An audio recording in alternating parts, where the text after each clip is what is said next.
Hello Kenyans, thank you so much because of this time.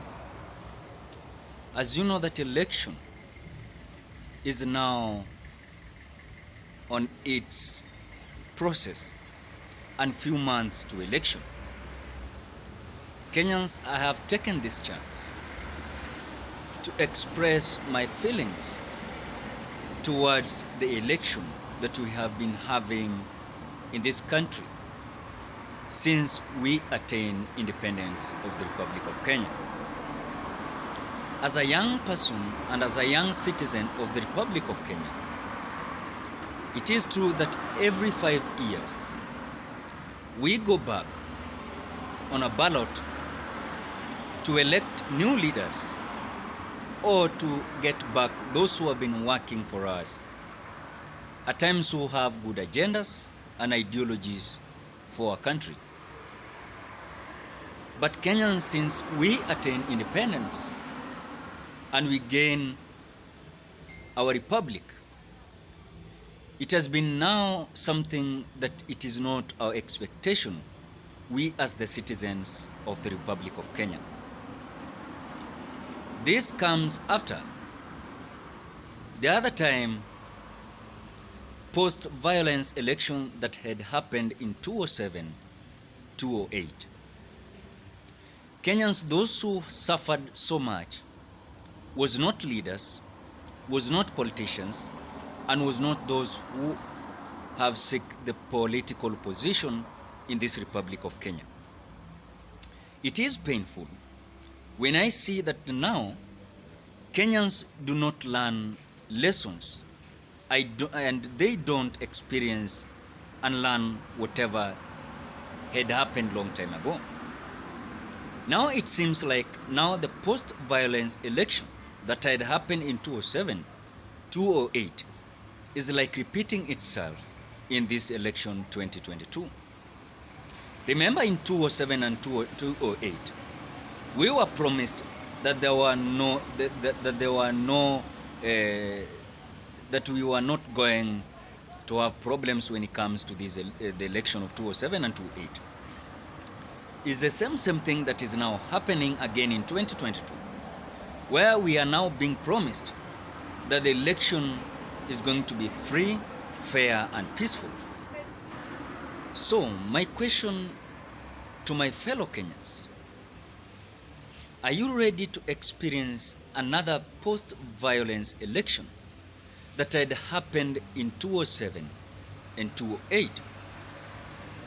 Remember, so many families had remained at times without a mother, without a father. They lost a lot of property. They shed blood because of election. Kenyans, where is our integrity? I remember we fought for the freedom of speech, freedom of moving from anywhere across the Republic of Kenya. But it seems like what we suffered long time ago, we have forgotten. We are now repeating the mistake that had happened in 2007 and 2008. Secondly, the other day William Samoei Ruto went to campaign in Kisumu, Kondele. There was a certain group that stoned the Ruto's motorcade. And I think, according to my statement as a young youth and according to my submission, is that we as Kenyans, I don't want to be biased.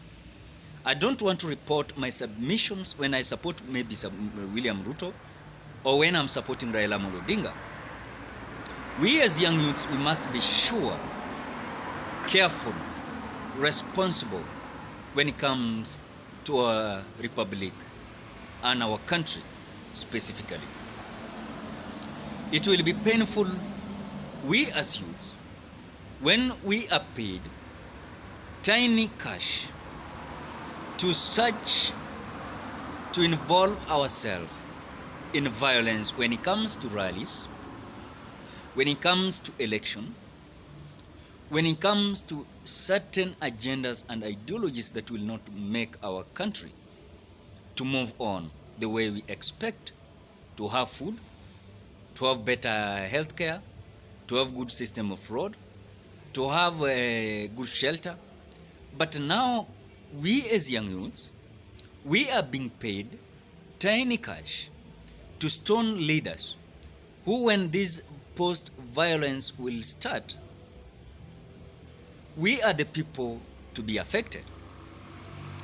Number 3, today Raila Amolo Odinga was attending a burial of Mzee Kibor in Rift Valley, Uasin Gishu County. Raila Amolo Odinga's chopper has been stoned, making the life of Raila Amolo Odinga in a limbo. Kenyans, what are these type of politics that we are still involving ourselves? Is there something that we can involve ourselves that will make our country to move forward? I remember Kenya gained independence with an agenda to make us to feel like we are living in our country. But now these young countries like Tanzania, other countries around Africa, are now moving faster when it comes of development. When it comes to infrastructure, now Kenya is derailing behind because what we only do, we as Kenyans, we only elect sycophants, we leave leadership, or those who are leaders that can take us on another level, we as the country. When it comes to election, we accept small cash than to elect someone that will fit the office, that will assist us to have whatever we want, we as Kenyans. The only mistake that we do is that we continue to be tribal and be drawn in ethnic groups. When it comes to, we call ourselves Kikuyus, we call ourselves Luos, we call ourselves Kalenjins, we call ourselves Kambas, finding ourselves on a wrong direction when it comes to development. I have had some part of alliances. I want to ask a question from Kenya Kwanza Alliance. They are claiming that they have the solution when it comes to the economy of the Republic of Kenya. My question and simple question to them, including their leader, that is William Samoei Ruto.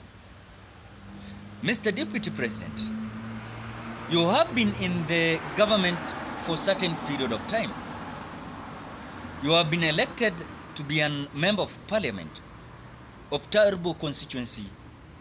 You have been elected and nominated as the Minister of Agriculture, the same time Minister of Education. Mr. Deputy President, you have been elected in 2013 and 2017 as the Deputy President of the Republic of Kenya, and in fact the first Deputy President of the Republic of Kenya according to the Constitution of 2010. You claim that together with your brigade, of course, Musalia Mudavadi, Moses Wetangula, and your allies, that you have the solution to the economy of the Republic of Kenya. What are your intake, or what are your intake while you were in office as a member of parliament, as a Minister of Agriculture, as a Minister of Education, and as the Deputy of the Republic of Kenya, and still you are the current Deputy President of the Republic of Kenya? It will be awkward to come and convince us that now you have the solution of the Republic of Kenya when it comes to the economy, but when it comes to corruption, your name has been called many times. Your allies has been accused and taken to the court because of corruption. Where are you taking us, we as the country? Simply on the name of changing the politics of the Republic of Kenya. Second, I'm asking the Azimio Brigade, led by Raila Amolo Odinga and Uhuru Muigai Kenyatta, what are your intent and what are your intake? Because Mr. Raila Amolo Odinga, you have been elected a member of parliament for a certain period of time. You have been a Prime Minister of the Republic of Kenya. Mr. President Uhuru Kenyatta, you have been a member of parliament. You are now the President of the Republic of Kenya. What are your intake and what are your intake when it comes to the politics of the Republic of Kenya? Because we are not ready again to feel and see when Kenyans are shedding bloods or shedding blood because of simple politicians, that their mind is full of ethnic, tribalism, and certain issues that cannot make us, we as Kenyans, to have whatever we want. It is my kicker, Kenyans.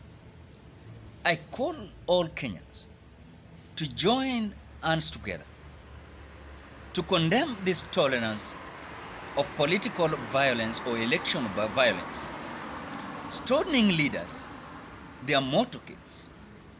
Let us behave like we are educated Kenyans. Let us allow these politicians to come and campaign. Let us listen to them. Let us listen to their agendas. Let us listen to their ideologies. Let us not stone them. When it comes to Raila Amolo Odinga, let us welcome him in Rift Valley. Just listen to him, because you know whatever you are going to do when it comes to election. When William Samoei Ruto go to Nyanza, let us be peaceful. Let us welcome him. Let us just keep quiet, listen to whatever he's going to tell us. Let us not stone him, because what we want is these leaders that are going to take Kenyans forward. You might be supporting William Samoei Ruto and you might be supporting Raila Amolo Odinga, but let us not take this issue like is a do and die.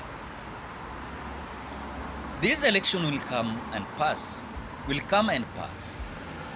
We'll be having our leaders, we'll be having our country, we'll still need our biggest country and a holy country. We must condemn this tolerance of political fight when it comes to campaign, trade, because we need our country more than these leaders who are making us to fight each other. I don't think if these leaders, even their children are not studying in this country, their children are studying abroad. When they come back, they speak fluent English. They have good life. You don't have even a good house. Your children does not have even school fees to pay for their schooling. Yet you are being paid 50 shillings to stone Raila Amolo Odinga's motorcade or chopper. You don't have even a food to put on a table. You don't have shelter. You don't have clothing. You are being paid 50 shillings to stone William Samoei Ruto's motorcade in Kisumu. You are not doing a right thing as a young man, as a young youth, that you are looking forward to build together a beautiful country, a beautiful Kenya, a place where people will come to see, a place where people, other countries will come to benchmark the way we control our country. I think Kenyans, we must change our minds when it comes to the politics of the Republic of Kenya. These leaders will come, they will go. We have seen many leaders in this Republic of Kenya, and they have come and go. Some have died, some are not in the politics trail, but Kenyans, we are there to stay. Please, what we are calling about is about peace. Peace, peace, peace, and let us maintain peace. Raila will come and go, William Samoei Ruto will come and go, but we need to put food on the table because of our families. We need our fathers, we need our mothers, and we need our uncles, we need our cousins. It is not something good experience to see when our mothers are being killed, our fathers are shedding blood because of the politics of the Republic of Kenya. We need a peaceful country when we are going to elect leaders. Let William Samoei Ruto go to campaign in Nyanza. Let Raila Amolo Odinga go to campaign in Rift Valley, as long as we need peace in the Republic of Kenya. So thank you so much. God bless you. Till next time. Bye-bye.